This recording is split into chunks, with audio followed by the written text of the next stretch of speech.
આજે મેં એક શબ્દ સાંભળ્યો સાંસદના મોઢેથી, સસ્તી પ્રસિદ્ધિ અને ટીઆરપી. પહેલા હું એ જણાવી દઉં કે ટીઆરપી છે ને એ ટીવી ચેનલો માટે હોય, સોશિયલ મીડિયા માટે ટીઆરપી નથી હોતી. તો મારે ટીઆરપી નથી જોતી. અને વાત રહી સસ્તી પ્રસિદ્ધિની, જો મારે સસ્તી પ્રસિદ્ધિ જોતી હોય તો અહીંયા મને કોઈ પ્રસિદ્ધિ મળે એમ નથી. અહીં મારું માઇક નથી મારી પાસે. એ ખેડૂત આગેવાન છે, એમને મળવા હું રાત્રે આવી છું.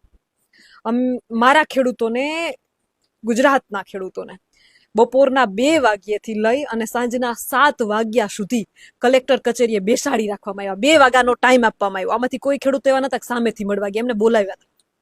જો મારે સસ્તી પ્રસિદ્ધિ જોતી હોત તો આમાંથી મોટા ભાગના ખેડૂતોએ કીધું હતું કે આંદોલનમાં સૌથી વધારે બેન ફાળો તમારો રહ્યો, તો આગળ જઈને આગેવાની લઈને ફરતી હોત. જ્યારે 25 ગામનો પાણીનો પ્રશ્ન હતો ત્યારે હું ગઈ હતી રિપોર્ટિંગ માટે. તો સૌની યોજનાનું જ્યારે પાણી છોડવામાં આવ્યું ત્યારે રિપોર્ટિંગ કરવા ગઈ હોત તે ગુજરાતના અહેવાલની અસર મારા ચેનલમાં